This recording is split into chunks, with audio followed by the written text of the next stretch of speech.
My rich wife smirked and said, "Go ahead, leave. I give you a week." I laid my keys on the counter and walked out without a word. By morning, her father was screaming into the phone. "The bank just called." "What did you do?" She thought I was nothing without her family's name. "My name is Raymond Fisher. I'm 44 years old, and this is the story of how I learned that the woman I married never knew who I was." I met Adriana Cunningham 15 years ago at a charity auction. She was 25, beautiful, standing beside a Monet like she understood it. I was 29, managing a small investment portfolio, stupid enough to think confidence meant competence. Her father, Theodore Cunningham, owned one of the largest investment firms in the Northeast. When we got engaged, he told me something I'll never forget. "Son, I need someone who understands numbers. Adriana has taste, but taste doesn't build empires." So I built it. For 14 years, I restructured Theodore's entire operation, created trusts, established protective mechanisms, turned a regional firm into a national powerhouse. I did it quietly, the way you do when you marry into old money. I let Adriana curate art collections, sit on gallery boards, take credit for philanthropic work I funded and structured. I told myself it didn't matter who got the applause, but it always matters. That night, we were in the penthouse overlooking Boston. Adriana had returned from some gala, barefoot on marble, wine glass dangling like a prop. I was reviewing trust documents at the kitchen island. "Still playing with spreadsheets?" she said, bored. "These spreadsheets pay for that wine," I replied. She laughed. "Not with me. At me. Raymond, sweetheart, everything here is mine. The wine, the view, the air you breathe. My father built this." Something cold settled in my chest. "Your father built the name," I said carefully. "I built the structure keeping it standing." "Go ahead then," she said, smirking. "Leave. I give you a week without me. You'll come crawling back when you realize you're nothing without this family." I stared at her. She actually believed it. Believed I was decorative, useful, but replaceable. I reached into my pocket, pulled out my keys. Penthouse. Car. Private elevator. I set them on the marble counter, one by one. "What are you doing?" Adriana asked.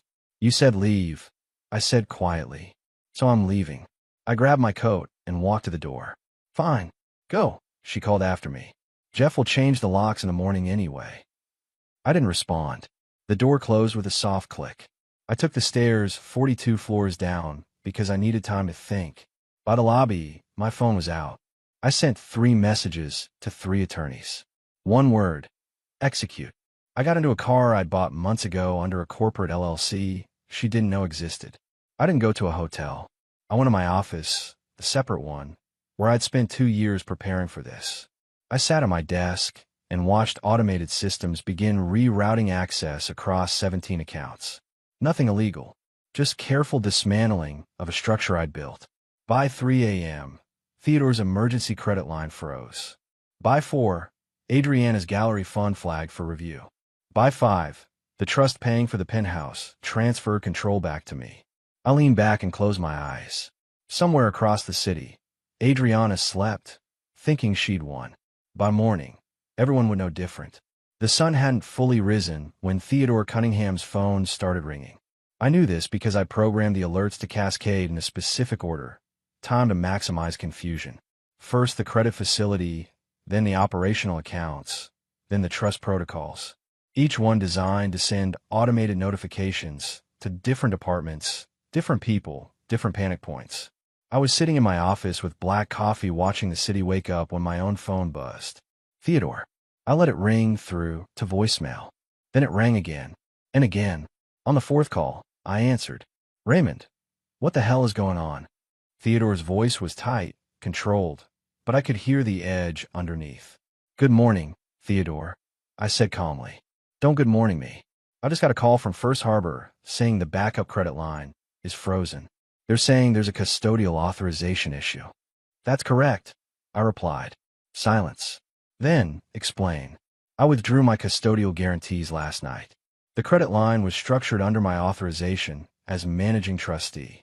Without that authorization, the facility can't process new draws." "Raymond, this isn't funny. We have payroll clearing tomorrow." "Payroll will clear," I said. "Operational accounts are separate. but discretionary credit access has been suspended pending restructure. I could hear him breathing, trying to process. Why would you do this? Your daughter told me to leave. So I did. And when I left, I took my authorizations with me. You can't just, he started, then stopped. Because he knew. He knew exactly what I could do, because he'd signed the documents giving me that authority years ago when he needed someone he could trust to hold the keys. Before he could respond, I heard another voice in the background. Adriana. Shrill, confused. What do you mean the bank called?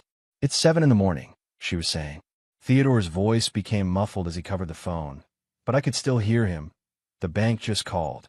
Your husband pulled his guarantees. What does that even mean? Adriana demanded. Theodore came back on the line. Raymond, where are you? Does it matter? We need to talk. In person. Today. I don't think so, I said. I gave Adriana what she wanted. Space. A week, I believe she said. Let's see how the week goes. Raymond, listen to me. I hung up. 30 seconds later, my phone rang again. This time it was Adriana. I almost didn't answer, but curiosity got the better of me. What did you do? She hissed immediately. Good morning, Adriana, I said pleasantly. Don't play games with me. My father just said you froze accounts. What accounts? What are you talking about? I didn't freeze anything, I corrected. I simply removed my authorizations from the systems I built. Turns out when you tell the architect to leave, the building gets a little unstable. You're insane, she spat. No, I'm precise. There's a difference. Raymond, I swear if you think this is going to make me beg you to come back. I don't want you to beg, I interrupted. I want you to understand something you've never bothered to learn. Everything you thought was yours. I built it. The trust structures, the credit facilities, the investment protocols, all of it runs on systems I designed with my name as the failsafe. And last night, I pulled that failsafe. You can't do this. Her voice was rising now, panic bleeding through the anger. I already did. Enjoy your week, Adriana. I ended the call and powered off my phone. Outside my window, Boston was coming alive, people heading to work, living their normal lives.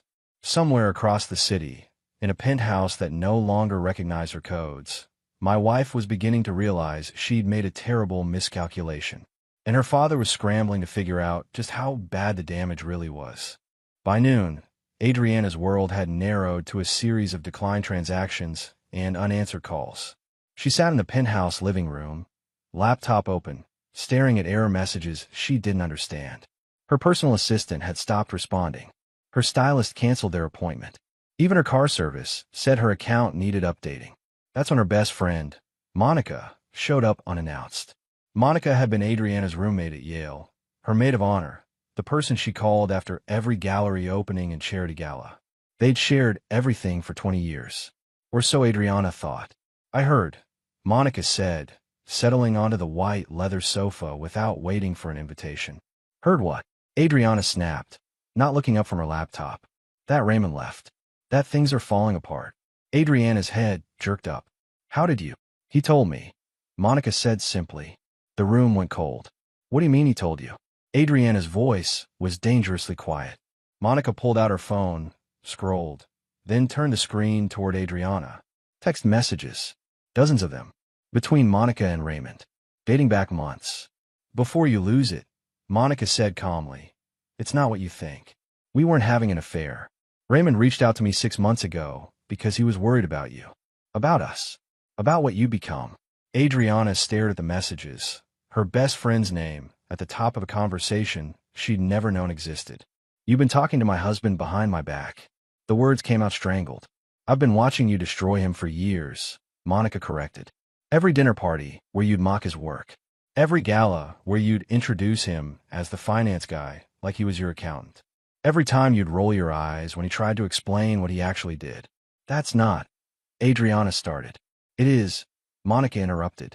And 3 months ago, when you told me you were thinking about divorcing him and taking everything, I told Raymond.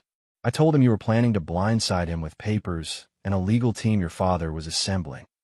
Adriana felt like the floor had dropped out from under her. Why would you do that? She whispered. Because I've known you since we were 19, Adriana. And I watched you become someone I don't recognize. Someone cruel. Raymond didn't deserve what you were planning to do to him. Monica stood up, smoothing her skirt. He called me last night after he left. Asked me to come check on you. Make sure you were safe. Even after everything, he was worried about you. That's the kind of man he is. And you threw him away like he was nothing. Get out, Adriana said, voice shaking. I'm going. But you should know something else. When you go looking for support, when you start calling all those friends you think you have, you're going to find out how many of them actually respected Raymond more than they ever liked you. Monica walked to the door, paused. He built everything, Adriana. And we all knew it. You were just the only one who refused to see it. The door closed quietly behind her. Adriana sat alone in the penthouse, surrounded by art she'd curated and furniture she'd selected, and a view she'd always thought of as hers. For the first time, she wondered how many other people had been watching her marriage from the outside, seeing things she'd been too arrogant to notice. Her phone buzzed. A message from her father. Office. Now, we need to talk about damage control. She looked around the empty penthouse one more time, then grabbed her coat. Adriana arrived at her father's office to find him behind his desk with two men she didn't recognize. One was elderly, sharp-eyed, wearing an expensive suit. The other was younger, carrying a leather portfolio. Adriana, this is Gerald Hutchins, our attorney, and Mark Sterling from Forensic Accounting, Theodore said without preamble. Forensic Accounting, Adriana repeated. Why do we need? Sit down, Theodore interrupted. She sat. Gerald opened a folder. Mrs. Fisher, we've been reviewing your personal accounts and discovered some concerning discrepancies. What discrepancies? Mark leaned forward. Over the past 3 years, you've accumulated approximately $2 million in personal debt across 17 credit cards and 3 personal loans. Adriana's stomach dropped. That's impossible, she said weakly. It's documented. Mark replied, sliding papers across the desk. Designer purchases, private jet charters, exclusive memberships, all charged to accounts we initially thought were family business expenses. They're not. They're personal cards opened in your name, using the family's credit history as collateral. Theodore's voice was ice. Were you planning to tell me you've been funding your lifestyle on credit? I thought. Adriana started, then stopped. She thought the money would always be there. Thought someone else was paying attention. Thought Raymond was handling it. Your husband wasn't paying these cards, Gerald said flatly. He separated his finances from yours 2 years ago. We found the documentation this morning. He's been covering his own expenses and contributing to shared household costs. But your personal spending? That's been all you. $2 million, Adriana, Theodore said. And now that Raymond's pulled his guarantees, every creditor is calling those debts due immediately because they were leveraged against family assets he controlled. The room spun slightly. How did I not know about this? She whispered. Because you never looked, Mark said, not unkindly. The card sent statements to an email address you never checked. The interest was automatically paid from an account you assumed was family money. It was your money, drawn from a trust Raymond set up for you years ago. That trust is now empty. Gerald pulled out another document. We also need to discuss the gallery fund. The Cunningham Family Arts Initiative. What about it? Adriana asked, dreading the answer. It's technically insolvent. Has been for 18 months. Raymond was covering the shortfalls through personal capital injections to protect your reputation. Those injections stopped last night. Theodore stood up and walked to the window, hands clasped behind his back. The gallery's board of directors met this morning, he said quietly. They voted to remove you as director pending financial review. The news will be public by tomorrow. Adriana felt tears building, but refused to let them fall. This can't be happening. It's already happened, Theodore said, turning to face her. And we have 48 hours to figure out damage control before the press gets hold of this story. The daughter of Theodore Cunningham removed from her own charity for financial mismanagement. Do you understand what that does to our reputation? I didn't mismanage anything. Adriana protested. You just what?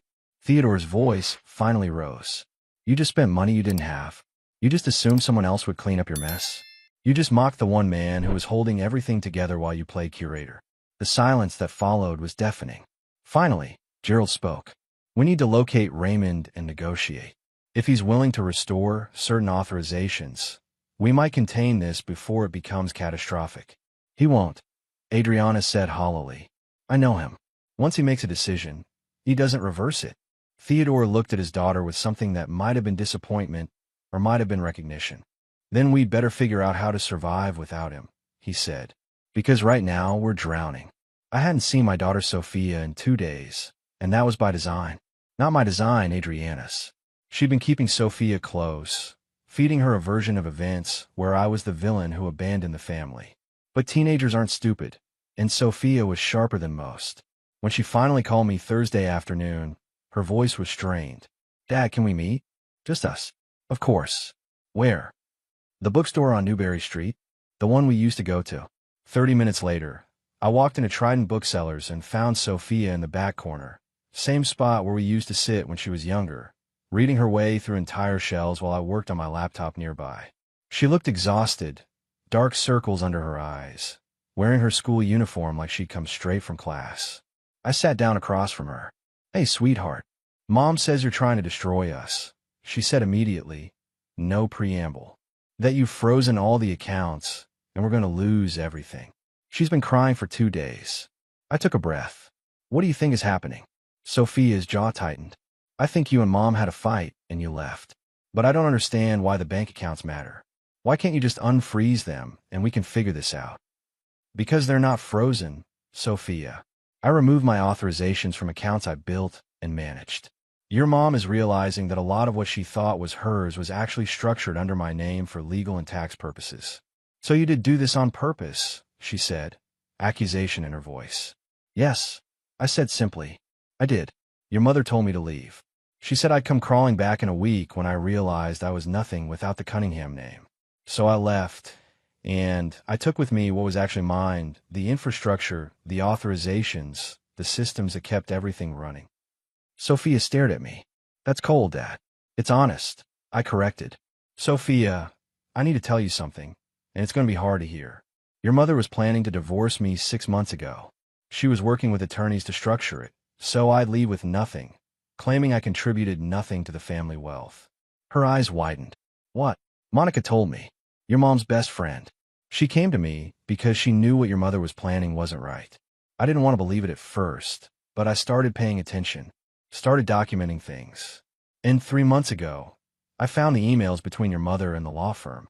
Sophia looked like she might cry, but was fighting it. Why didn't you tell me? Because you're 17. You shouldn't have to choose sides in your parents' marriage. But now that it's public, now that your mother is painting me as a villain, you deserve to know the truth. Does Grandpa Theodore know? He suspected. He told your mother it was a bad idea, but she didn't listen. Sophia was quiet for a long moment, processing. Then, what about Caleb? My chest tightened. Caleb, my 23-year-old son from a relationship before I met Adriana. A relationship I've been honest about from the beginning, but Adriana had never accepted him, never allowed him in our home, never acknowledged him as part of our family. What about him? I asked carefully. Mom said you're probably with him now, that you chose your other family over us. Is that true? I felt anger rising but kept my voice level. Caleb is my son, Sophia. He's your half-brother. I've always wanted you two to have a relationship, but your mother wouldn't allow it. She made it clear that if I wanted to be part of your life, Caleb couldn't be part of mine. So I saw him separately, quietly, because I refused to abandon either of my children. Tears finally spilled down Sophia's cheeks. I have a brother, and you never told me. I tried to tell you, sweetheart, multiple times, but your mother would shut it down, and I didn't want to put you in the middle of a fight. I was wrong. I should have fought harder for you two to know each other. I want to meet him, Sophia said suddenly. I want to meet Caleb. Are you sure? Yes. If he's my brother, I should know him. And if Mom kept that from me, then maybe she's kept other things from me too. I pulled out my phone and texted Caleb. Are you free for dinner tonight? Someone wants to meet you. His response came immediately. Oh, your sister. 3 dots then. Seriously? Seriously. Luigi's at 7. I'll be there. I looked at Sophia. He's excited to meet you. He's been waiting 17 years for this. She wiped her eyes. What's he like? He's in graduate school, studying architecture. Plays guitar. Has your sense of humor. You're going to like him. Sophia nodded, then asked the question I've been dreading. Are you and Mom getting divorced? Yes, I said. I'm sorry, Sophia, but yes. This isn't something we can fix. Because of the money. Because your mother never saw me as a partner. She saw me as a tool. Someone useful to have around, but not worth respecting. And I can't live like that anymore. Sophia reached across the table and took my hand. I don't think you're a villain, Dad. I think you're tired of being invisible. I squeezed her hand, throat tight. Thank you for hearing me out. Can I ask you something? She said. Anything. When this is all over, when everything settles, will I still have both my parents? Or are you going to disappear? Sweetheart, I'm not going anywhere. Your mother and I are done, but you're my daughter. That doesn't change, ever. She nodded, visibly relieved. Okay, then let's go meet my brother. Theodore called an emergency board meeting for Monday morning. I wasn't invited, but I knew what was happening because I still had access to the company's calendar systems. My access codes hadn't been revoked because I'd built the security infrastructure, and I'd given myself backdoor access years ago as a safety measure. Not to spy, to protect. At 9 a.m., I received a text from a number I didn't recognize. You need to see this. Attached was a live audio feed from the boardroom. Someone inside was streaming the meeting to me. I plugged in earbuds and listened. Theodore's voice came through first, strained. Gentlemen, ladies, thank you for coming on short notice. We have a situation that requires immediate board action. We know about the situation, Theodore, said James Pemberton, a senior board member and Theodore's former business partner. Your son-in-law just took apart our operational infrastructure like he was defusing a bomb. The question is, what are we doing about it? We're negotiating, Theodore replied. Negotiating what? Another voice demanded. He holds all the cards. Every trust, every account structure, every tax shield. He built it and he controls it. We gave him that power. You gave him that power. Because I trusted him, Theodore said defensively. You trusted him because he was competent, James shot back. More competent than anyone else in this room, including you. And now we're paying the price for treating him like hired help instead of the partner he actually was. Silence fell over the room. Another voice, this one belonging to Patricia Simmons, the board's financial auditor. I've reviewed the structure. It's brilliant, legally airtight. Every authorization, every transfer protocol, every failsafe, they all require Raymond Fisher's personal approval. There's no override. He designed it that way specifically to prevent exactly what Adriana is trying to do now, wrestle control away from the person who built it. So what you're saying, Theodore said slowly, is that we have no leverage. Not exactly, Patricia replied. We have one piece of leverage. His reputation. He's a professional. If we approach this professionally, offer him fair terms, he might be willing to negotiate a transition. And if he's not, someone asked. Patricia's voice was grim. Then Cunningham Capital Management collapses within 90 days. Maybe sooner. The room erupted in overlapping voices, panic and anger bleeding together. I listened to them scramble, these men and women who'd attended galas and charity auctions with Adriana, who'd smiled at me across conference tables while treating me like I was background staff. Then Theodore's voice cut through. There's another option. We remove Adriana from all operational roles. We make it clear to Raymond that she no longer has any authority over family business decisions. We offer him sole operational control, independent of the marriage. You'd cut out your own daughter? James asked, sounding shocked. My daughter just cost us $200 million in frozen assets and threatened the collapse of a firm my grandfather built, Theodore said, voice hard. Yes, I cut her out if it means survival. I felt something unexpected. Not satisfaction, but sadness. Theodore was finally seeing what I'd seen for years. His daughter was a liability. Patricia spoke again. We need a vote. All in favor of offering Raymond Fisher full operational control as an independent contractor, separate from family authority. One by one, voices called out, aye. When the count finished, it was unanimous. Theodore cleared his throat. Then someone needs to reach out to Raymond. Make the offer official. I'll do it, James said. He'll listen to me. We've always had mutual respect. Make it clear, Theodore added, that this isn't charity. This is recognition. Here in this position. We should have given it to him years ago. The meeting adjourned. I sat in my office, earbuds still in, staring at nothing. My phone rang. James Pemberton. I answered. Hello, James. Raymond. I assume you've been listening. No point in lying. Yes. Good. Then you know what we're offering. Full operational control, board seat, equity position, compensation package that reflects your actual value. Your marriage to Adriana becomes irrelevant to your role in the company. What about Adriana? I asked. She's being removed from all decision-making positions. She'll retain her trust fund, her shares, but no operational authority. The board was unanimous. I'll let that sink in. Her father agreed to this. Her father proposed it. Raymond, Theodore knows he made a mistake. He chose loyalty to blood over loyalty to competence, and it nearly destroyed everything. He's not making that mistake twice. I'll think about it, I said. Don't think too long.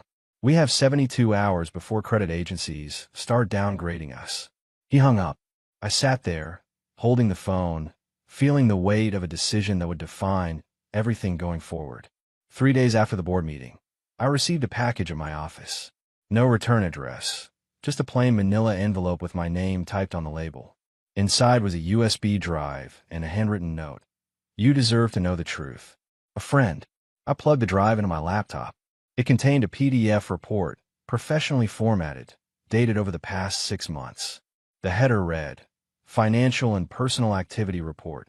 Subject, Adriana Cunningham Fisher. Someone had hired a private investigator to follow my wife. I scrolled through pages of photographs, bank statements, credit card receipts, text messages. My stomach turned as the picture became clear. Adriana hadn't just been spending recklessly. She'd been living a completely separate life I knew nothing about. The photos showed her at restaurants I'd never been to, with people I'd never met. Expensive lunches charged to cards I didn't know existed.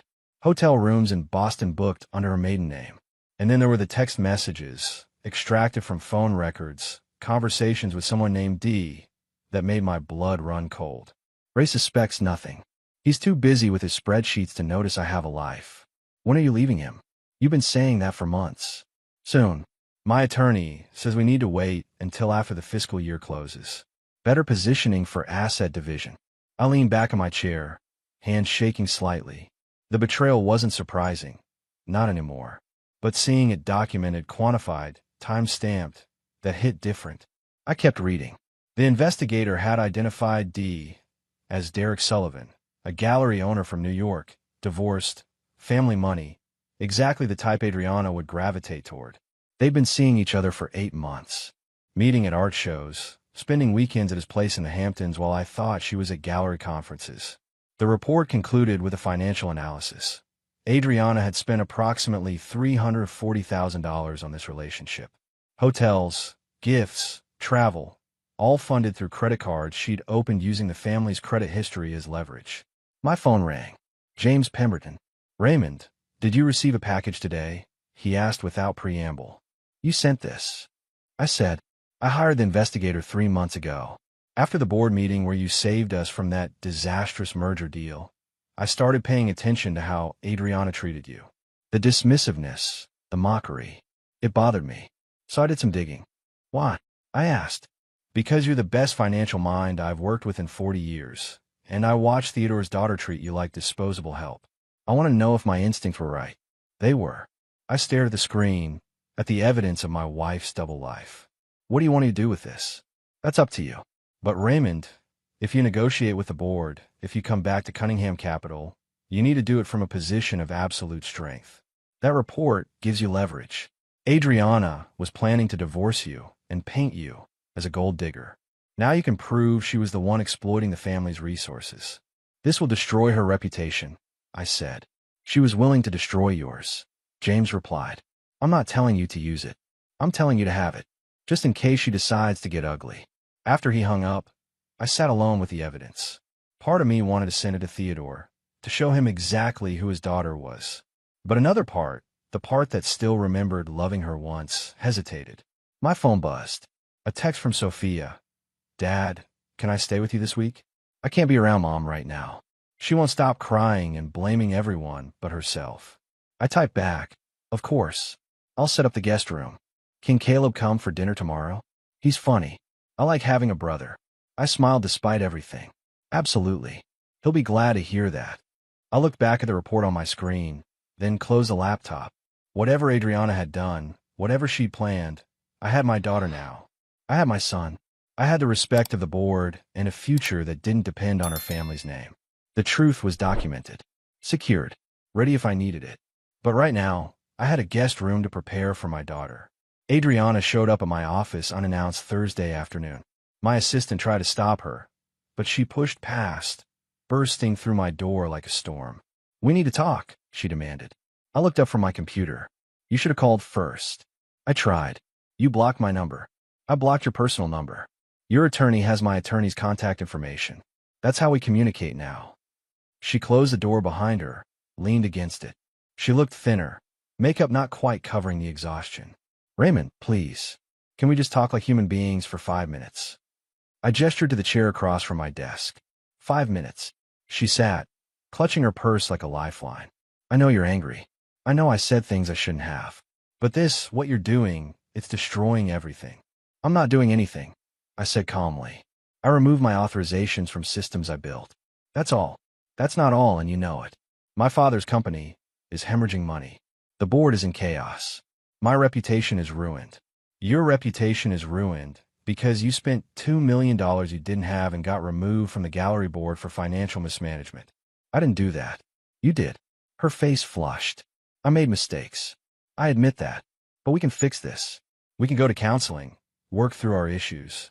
"Adriana," I interrupted. "I know about Derek." She froze. "I know about the hotels, the trips to the Hamptons, the $340,000 you spent on him over 8 months. I have bank statements, photos, text messages. All of it." The color drained from her face. "How did you?" "It doesn't matter how. What matters is that you were planning to divorce me, take everything, and paint me as someone who contributed nothing to this family. Meanwhile, you were funding an affair with family money and preparing to walk away like you were the victim." Adriana's hands trembled.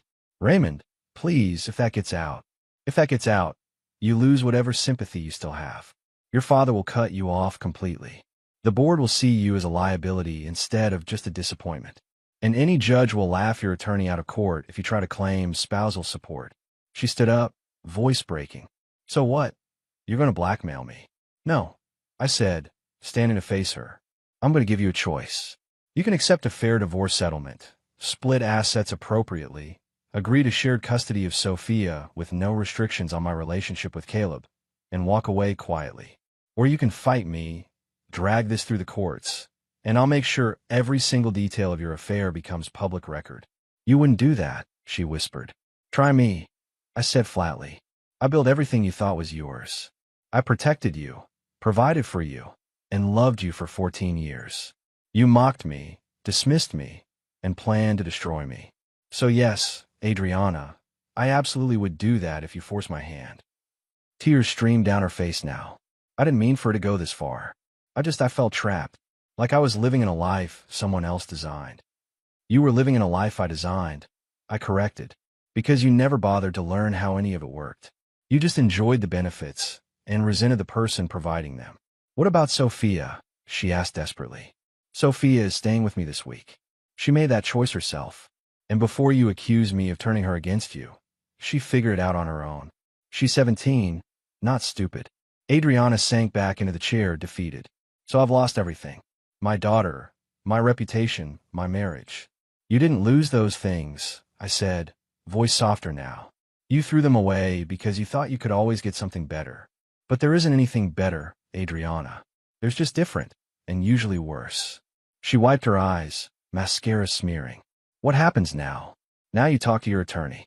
You accept the settlement terms Catherine is drafting. You co-parent Sophia with dignity and respect. And you rebuild your life without me in it. And if I don't, then we go to war, and I promise you, you will lose. I don't want to do that. Despite everything, I don't want to humiliate you publicly. But I will protect myself and my children. That's non-negotiable." Adriana stood slowly, gathering her purse. At the door, she paused. "I'm sorry, Raymond. For what it's worth, I really am sorry. I believe you," I said. "But sorry doesn't undo the damage. It just means you finally understand what you did." She left without another word. I watched through my window as she walked to her car, shoulders slumped, looking smaller somehow than she had when she arrived. My phone buzzed. A text from Theodore. "Can we meet?" I want to make you an offer you can't refuse. I smiled slightly and typed back. Tomorrow morning, 9 a.m. Your office. The war was ending. Now came the rebuilding. The mediation took place in a neutral conference room downtown, lawyers on both sides, a professional mediator named Dr. Ellen Cortez presiding.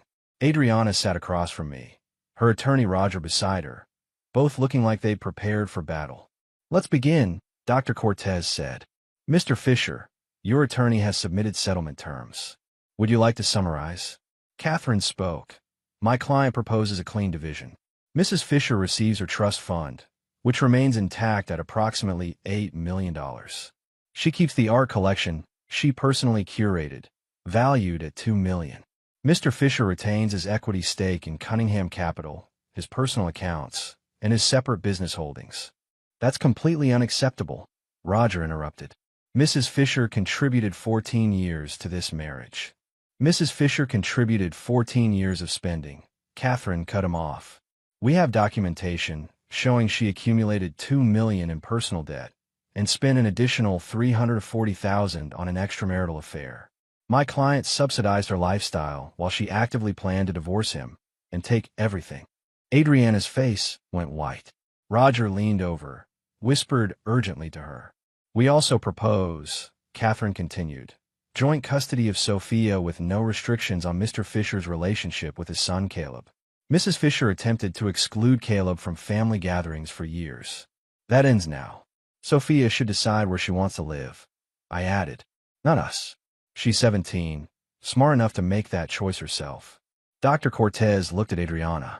Mrs. Fisher, do you wish to respond? Adriana's voice was barely above a whisper. What about the penthouse? The penthouse is owned by a trust fund managed, I said. You can remain there for 6 months while you find alternative housing.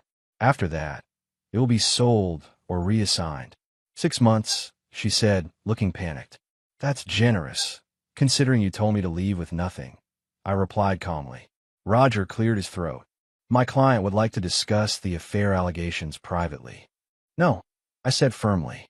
Everything gets discussed here, on record, or it goes to court and becomes public record anyway. Your choice. Adriana closed her eyes. How did you find out about Derek? Someone who cared enough to show me the truth, I said. Unlike the people you thought were your friends. Does my father know? She asked. Not yet. But he will if this doesn't settle today. She looked at Roger, then back at me. What do you want from me, Raymond? I want you to accept responsibility. Sign the papers. Let Sophia make her own choices. And let me move forward without you trying to destroy me out of spite. And if I do that, you won't tell my father about Derek. If you settle fairly, what you did stays between us. I'm not interested in revenge, Adriana. I just want out. She sat there for a long moment, then nodded slowly. Okay, I'll sign. Roger started to protest, but she held up her hand. No, he's right. I made this mess. I'll accept the consequences. 2 hours later, the papers were signed. Adriana left without looking at me. Catherine packed up her briefcase, satisfied. That went better than expected, she said. She knows she's beaten, I replied. And somewhere under all that entitlement, she knows she deserved it. I walked out into the Boston evening, lighter somehow. 14 years had ended with signatures on paper. No drama, no theatrics, just the quiet ending of something that had been dying for years. My phone buzzed. Sophia, is it done? It's done. Good. Caleb and I are making dinner at your place. Get here soon. I smiled and headed home. 8 months later, I stood in the executive boardroom of Cunningham Capital Management as the newly appointed chief operating officer. Theodore sat at the head of the table, but the real power had shifted. The board knew it. Theodore knew it. And I'd earned it. Gentlemen, ladies, Theodore began, I'm pleased to announce that our Q3 numbers exceed projections by 18%. Our restructuring under Raymond's leadership has positioned us for the strongest fiscal year in company history. Applause around the table. I nodded acknowledgement, but didn't smile. This wasn't about validation. This was about building something sustainable. After the meeting, James Pemberton pulled me aside. There's someone here to see you. Says it's important. I walked to my new office, corner view, twice the size of what I'd had before. Standing by the window was a woman I didn't recognize at first. Mid-30s, professional suit, warm smile. Mr. Fisher? I'm Dr. Caroline Reed. I'm a financial analyst. Recently moved to Boston. How can I help you, Dr. Reed? I asked. Actually, I was hoping we could discuss the philanthropic fund you established. The one for children's hospitals. I'd set up the fund 6 months ago, quietly, using my own money. I've been donating anonymously through Cunningham Capital for years, but now I wanted it formalized, transparent, real. What about it? I asked. I'd like to contribute, and I'd like to help you expand it. I've reviewed your structure, and it's brilliant. Most people talk about giving back. You actually designed a system that works. We talked for an hour. She was sharp, funny, unpretentious. When she left, she handed me her card. If you ever want to grab coffee and talk about something other than money, I'd like that. I looked at the card, then at her. I'd like that too. That evening, I had dinner with Sophia and Caleb at my apartment, the one I'd purchased in my own name, decorated simply, no marble or pretension. Just space that felt like mine. Dad, Kayla got accepted to the architecture program at MIT. Sophia announced proudly. That's incredible, I said, genuinely pleased. Congratulations. Thanks, Caleb said. And I want to tell you, I'm putting Fisher on all my applications now. Not hiding it anymore. My throat tightened. You never had to hide it. I know, but I wanted to. Now I want people to know whose son I am. Sophia raised her glass of soda. To family. The real kind. We clinked glasses. Later, after they left, I stood on my balcony overlooking the Charles River. Somewhere in this city, Adriana was rebuilding her life. I'd heard she'd moved to New York, closer to Derek, trying to start over. I hoped she'd find whatever she was looking for. My phone buzzed. A text from Dr. Caroline Reed. Coffee Saturday? There's a place in Cambridge I think you'd like. I typed back. Saturday works. Looking forward to it. I looked out at the lights reflecting off the water, thought about everything that had led to this moment.